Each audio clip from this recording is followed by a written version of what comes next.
Good afternoon, everyone. I'm Ariana Johnson, Communications Manager with the Famicos Foundation, and welcome back to our community-based podcast. Happy holidays to everyone. The holidays are coming up quickly.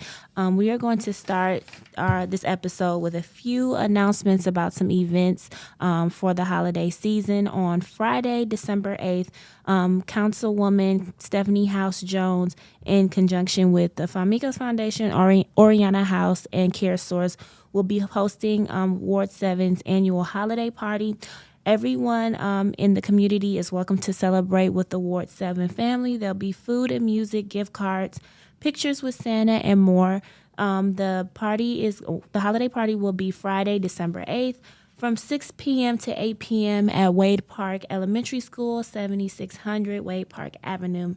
Also, the day after will be the Ward 10 Christmas party at Aspinwall Church, 14627 Aspinwall Avenue, from 2 p.m. to 6 p.m. So it should be a whole weekend full of, holiday cheer and community engagement. And if you have time, stop on by. So, in addition to holidays coming up, we also are on the brink of tax season. As we all know, tax season begins in January. And one of the programs and services that we offer here at Famicos is our Tax Preparation Center. And we have the two women who are at the helm of the Tax Preparation Center, Miss Sadie Sandlin, who is the program and service manager of the Tax Preparation Center, and Miss Adrienne Mosely, who is the programs and services assistant. So how are you all doing today? Good. Okay. Happy Wednesday. Happy Wednesday to you. Okay. So we had a conversation pretty much last year, but it's always it's always ideal to have a conversation about taxes, especially during the holiday season. After Christmas and everything is over, we have to get rejuvenated, for tax season, and we have to prepare financially. So I wanted to sit down and have a conversation with you guys about that. So first and foremost, what is the official time frame of tax season? Tax season starts in January, around the end of January. Like this year, well, next year, 2024, we're going to start January the 23rd, and it'll extend through April 15th with downtime for everybody to do extensions and amendments and everything. And then we'll start back in June, and it goes through October the 15th. Okay. And then what are the documents that are needed to file taxes correctly? So documents. Everything kind of starts with the IRS law as it pertains to having their identification and their social security cards for each individual that'll be placed on the return. Most people will say they weren't aware that they needed to bring those forms, but as we know, identity theft, it plays a large role in many things here across our nation. That is something that's very pertinent to having your taxes prepared. Besides the proof of identity and the social security cards, you just want to make sure they know what tax forms that are applicable to each person, whether it is their regular income W-2s, whether it is a retirement 1099-R, which some of our seniors call W-2s. It's kind of entertaining. And for self-employed individuals, because we do sole proprietor as well, they want to be sure and bring out their previously prepared Schedule Cs or profit and loss statements, whichever form they're calling them in their capacity, and making sure that all of their expenses and income has been documented appropriately so that we can make that preparation possible. Okay. And then also, this is like a two-part question. Talk to me about the process of filing taxes. The process. Number one, you have to have all the documents: Social Security card, IDs, W-2s, 1099s, whatever document that you have that's tax related. Okay. That starts the process. You need all of that information. And employers have to the end of January to have that mailed out.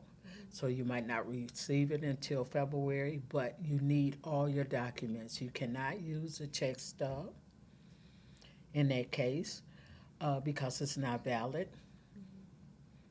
Only the forms, your W-2 forms that come in the mail or however you get them, are legal documents. Some people now are getting their documents offline. So it's an easy printing concept, whereas you could print them out and just bring them in. The next part of that is intake. And I'll let her explain intake. Okay.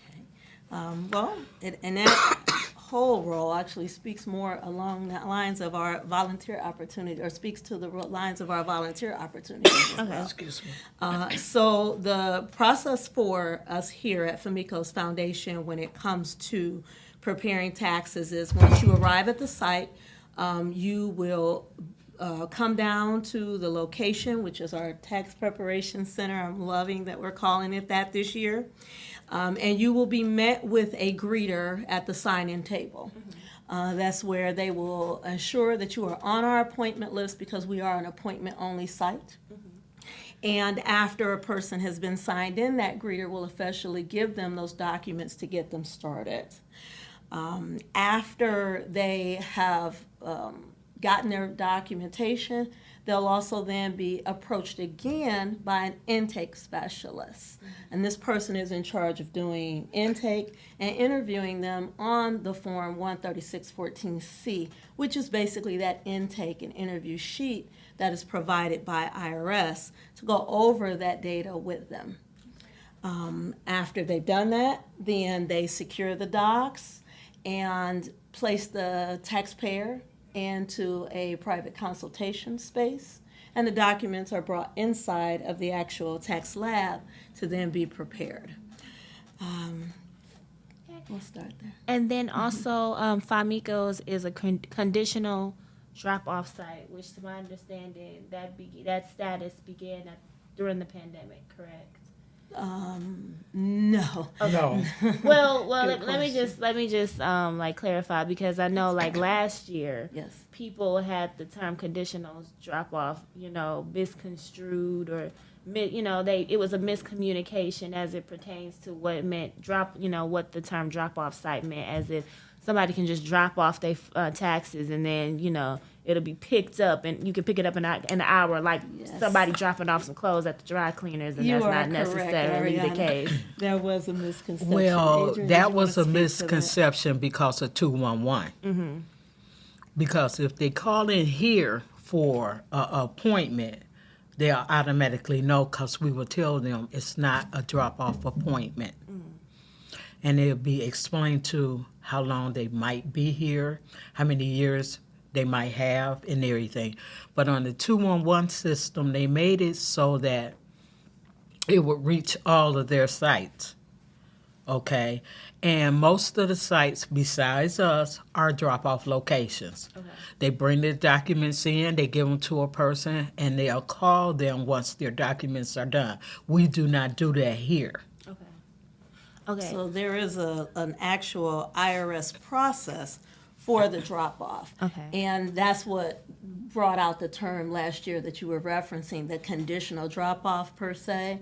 You mentioned during the pandemic. During the pandemic, we did become a type of a drop-off, but the drop-off procedure is not new, and is that it is something that's written in to IRS's procedures whenever there's like an inclement weather or system shut down for any reason. And it just gives the taxpayer an additional option to utilize. But it does take a build-in of that public trust in order to tell someone you're going to leave your documents and a copy of some of their more personal documents. And so that speaks a lot to the service that we provide and how much our clients do trust us. So we do have the option of doing that. And it's referenced as a virtual drop-off. And during pandemic, it actually became more of a virtual preparation process altogether. But it is something that is reserved for instances when we just will not be in service. If the system shuts down, or if we're in the middle of something and there's inclement weather, they do have it as an option. Okay. So just to clarify, you cannot just drop, everybody in the community cannot just drop off their taxes because they just don't want to sit and wait in line or book an appointment. It has to be inclement weather, the system shut down, and then some, and those are the top two reasons, correct? Those are the top okay. two reasons. I just wanted to provide clarity. Thank you for that. Okay, so the Famicos is a VITA TCE site, correct? Yes, we are. Okay, so can you explain to our viewers the definition of what is VITA TCE and the event, the benefits of Famicos being a VITA TCE site? Very good. So, so from the perspective of the Cuyahoga EITC Coalition, we start with the EITC, which is just referencing the Earned Income Tax Credit, okay, because that is the basis of the program. That's our goal, is to try to help persons of the community leverage those tax credits. And not only that one, but many more, but because it is the EITC Coalition, that is what we're looking at. The term VITA, or the acronym VITA, simply stands for Volunteer Income Tax Assistance. And then the acronym TCE stands for Tax Counseling for the Elderly. Okay. Thank you. And so, as far as you mentioned, the Earned Income Tax Credit Coalition, they also have volunteer opportunities that are available at Famicos. Are those still prevalent? The volunteer opportunities, can we talk about that? Ooh, yes. Okay. So what I have in my notes is the volunteer opportunities that are available are intake person, sign-in greeter, tax preparer, and quality reviewer. Are those still the volunteer opportunities that are available? Those are the opportunities, but the quality reviewer is usually the site coordinator at the site. Okay. And which it will be Ms. Sandlin and myself. And because IRS does implement and encourage to the volunteers during training that they do what's called peer-to-peer review, we do elect as site coordinators to assign a quality reviewer as well. And when there's not an independent one, then that's when we are moved to peer-to-peer, or then it's just herself and myself doing those reviews. So that speaks to the importance of the need for a volunteer to be able to step into those shoes. And, the training is free with IRS, and that's a wonderful place to start, Adrienne. I'm glad you mentioned that. But yes, so here at the Famicos main office, every year, whatever community you are in, we welcome you to sign up through refundohio.org to become a part or a partner in the EITC Coalition, to volunteer and give of your time to help someone in the community. And those are the main opportunities that exist.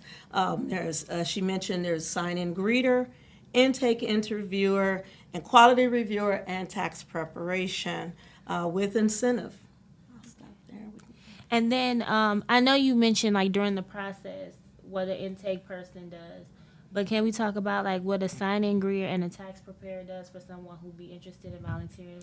The sign-in greeter is taking the information, person's name, comparing them to a list that's printed out daily. Okay, it might not have the person's name on it, but it'll have a phone number. At that time, the person is to tell what time their appointment is, what number did they use if their name is not on there, and we can go from there. That's done first, and then they sign them in, and then proceed to the next step of the interview process. Okay. Very good. And tax preparation, So the volunteer, this is where the tax preparation volunteers are very important or instrumental. They are a volunteer that chooses to certify either to the basic or advanced level in tax preparation. Their role is to gather daily updates from us, the site coordinator, when they arrive. They're going to be that person that dialogues with the intake and interview individual to learn about the documentation that's brought inside and then begin preparing based on those details. Okay. And then you said that there were incentives that were associated with the volunteer opportunities. Can you talk about that in detail? Or just talk about that briefly, rather? So actually, we have Mrs. Mosely to think about some of the wonderful incentives that are being sought to bring on board this year. We're looking at a weekly poster board recognition. We always do recognition of the volunteers, and having that poster board available kind of puts them on a spot a little bit, but also gives the other volunteers something to aspire to. And then when it comes to our students that I haven't fine-toothed it yet, but I think we should give a gift card for books, you know, to help their education as well as learning the tax program. Also, we're trying to encourage not only accounting students, we're trying to bring in other students as well so that they could understand what the laws of taxes are, and they can also, for their studies, get a gift card as well to buy their books for the season. I think that would be a great incentive. I think that, like you said, not only accounting students would, you know, benefit from that, but also law students because they'll know about tax law. You know, students who are studying nonprofit organizations or work, Correct. you know, and then also maybe students who are getting their MPA, their master's or public administration or master's in public administration will probably be ideal for this volunteer opportunity. Correct. And it makes a great line item to put on either their resume or, you know, just in their portfolio for what they've done for college. They do also access continuing education credits for participating. So when students volunteer to be a part of the program, they'll get to record those hours and report those back to the colleges that they attend. As a credit. So I thought it was a great idea. We started talking about them receiving swag bucks to their local campus store or to their school campus store. And then we're talking about they get to sit down with us. We talk at least weekly about have a meal discussion because you have volunteers and they want to be fed or at least know what things to have on board in case someone needs a really quick snack. And it also is helpful because sometimes your clients have medical conditions that they haven't prepared for, and sometimes to have something in a pinch helps. We do a monthly raffle, whether that's by gift cards or retailer cards is one thing, and then they have a yearly volunteer celebration of thanks. So those are some of the incentives. Absolutely. So in addition to the incentives, you get, you know, food, which I think, to be honest with you, when you are doing volunteer opportunities, people don't understand the little things like food and being fed is a big thing because people are, you know, who are very serious about, you know, giving their time 2 or 3 hours, you know, just to give somebody a meal is just very, it's a small gesture, but it's a kind gesture, and it really incentivizes people to come back and tell their friends to come back. So we feed you at Famicos in the Tax Preparation Center if you agree to volunteer with us. Okay, so let's talk about Super Saturday. That's one of the events that is hosted within the Tax Preparation Center. So can we talk about that and how fun it is, and you know the special guests? It is a lot of fun. Yeah. They get fed then too, and they enjoy that. But we usually have it on a Saturday. It's usually when the students are here, so we have to have extended people here during a Super Saturday because you could get anywhere from 10 to 110 people to come in a 4-hour stretch to have their taxes done. Right. They win prizes too if they sit long enough. You know, sometimes it's hard to get a client in to sit down and wait because there's so many people here. So we have raffles. What we in the past we did a raffle like every half an hour, and we had we tried to get them in, have them greeted, signed in, and everything before we say there's snacks or there's a meal there's coffee or refreshments. And some clients like to come in and they go straight for the food. We try to encourage them not to do that. It'll still be there when they get done. You don't know that. Because it is a Super Saturday. We usually have banks in, you know, they might want to open up an account. They might want their account to go to a different, you know, instead of going to the check cash and plus, you know, get their refunds and paying out all that money. And they're trying to set up accounts that will take what is it, prepayment on their taxes. That's something the coalition is trying to work on right now. Just like your H&R Blocks and your Jackson Hewitts, you can get your money in advance.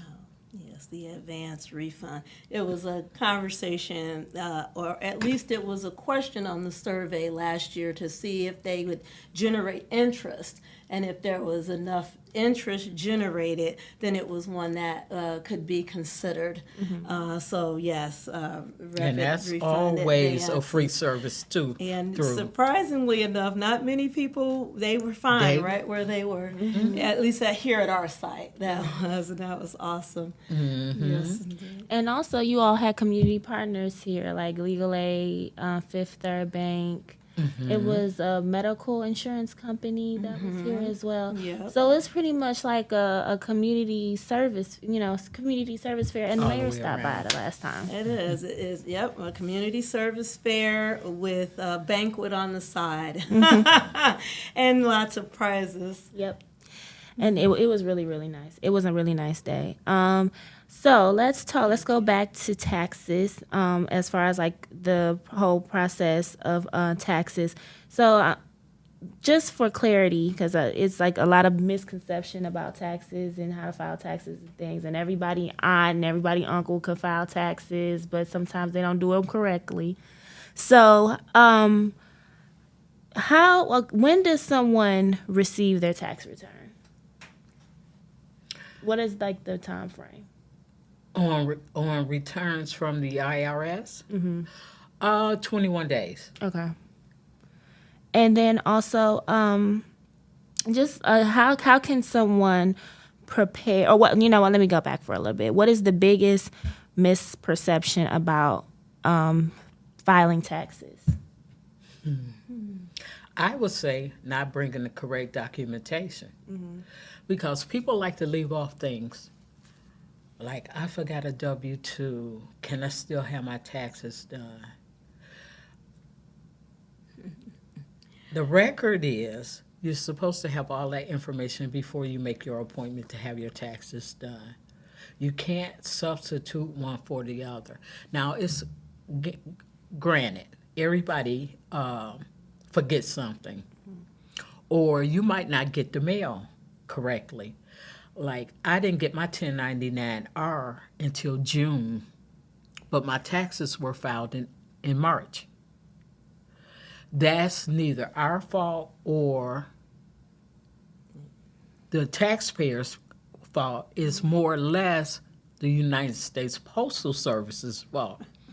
And we can't minimize or tell a person when they're going to receive their documents because we don't know. Right.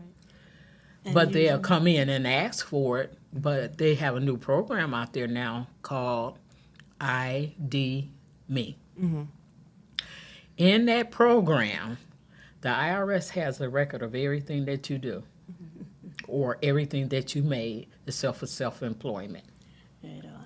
And so ID.me is the service that IRS implores to just kind of allow that person who's logging into their IRS record to verify their identity. Okay. And so once they've gone through that process, so they don't just go online and create an account anymore, they have to actually confirm their identity. That's another protection in the area of identity theft because it's happening a lot more as the years go on, I presume. I don't have numbers to support that, but in just an effort to keep people's information safe, as anyone can get a hold to a typical password.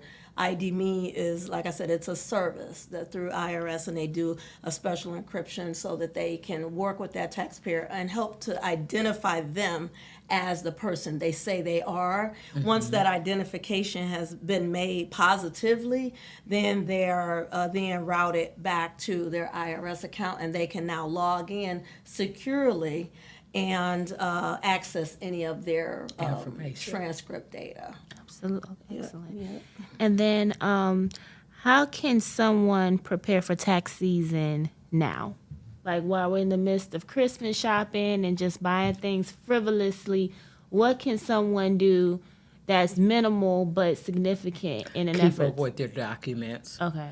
Because like Social Security always mail their stuff out a little earlier. You should have it by January 1 technically. They could start putting this stuff aside. What I would do if it was me is get a folder or something and just put everything into that folder. And then receipts as well plays a role in documentation. That's if they're going to itemize. Okay. That's two different scenarios there because of the standard deduction. You know, they might not have enough to itemize. They might only have $8,000 worth of receipts, but the standard deduction could be $13,000. So which one would be better? The $13,000. Exactly. Yes. So that's one way of doing it. The second way of doing it is technically not bringing in paperwork that you have on your phone or your check stub, or a lot of people like to bring in their check stub because they don't keep up with paperwork. We still can't accept that because that's not a legal document as far as what the IRS wants to see. In the past, people were able to file their taxes by a check stub. Right. They used to bring in check stubs in December and get their checks the second week in January. Well, everybody knows now that employers have to the 31st of January to mail out paperwork. So the best thing to do is to get you a folder or get you an envelope and put all those documents inside, even the ones you don't know if they're tax related or not, like interest forms or student loan forms or, different things like that. They should put all that stuff together. They should start, gathering, because school starts back in January for the college students? Late January or something? At the top of January. Well, for a lot of universities at the top of January. Yes, indeed. And then just in keeping with the integrity of the service, something people want to consider, especially those self-employed individuals. And the fact is, there is that one additional misconception is that everyone is receiving a refund. We are an educational site as well. And so we held a responsibility to educate you that although you may be a person who may not receive a refund, to help you kind of understand why that is the case. So something I would encourage ones to do while it is the holiday season and bonus season is to begin to put some of those dollars aside that that maybe you didn't have withheld during the year to kind of help cushion that blow for them. Okay. And then just, we didn't go over it, but of course we can talk about the dates and time frame that the Tax Preparation Center is open. Oh, okay. So Miss Mosley did mention earlier that we'll be starting January 23rd. Our dates this year, our days of the week this year are we'll be open here at Famicos Mondays and Tuesdays, Tuesdays, and Thursdays in the evenings from 2 p.m. to about 6 p.m. Last appointment somewhere in that area. And we also do Friday mornings and Saturday mornings from basically 10 to 2. Last appointment held at 1:30. We also have the announcement of opening a mobile site in our Ward 10 office for those Wednesday mornings. All right. Okay, well, thank you so much, Miss Sandlin, and thank you so much, Miss Mosley, for joining us. As you know, the Tax Preparation Center, as these beautiful ladies mentioned, open. Well, actually, you guys are pretty much open all year round, but at the beginning of tax season, they are open on January 23rd. So please call 211 to book an appointment or call our offices at 216-791-6476, and the receptionist will refer you to the Tax Preparation Center. And until next time, we thank you, and we will talk to you soon. Bye. Thank you.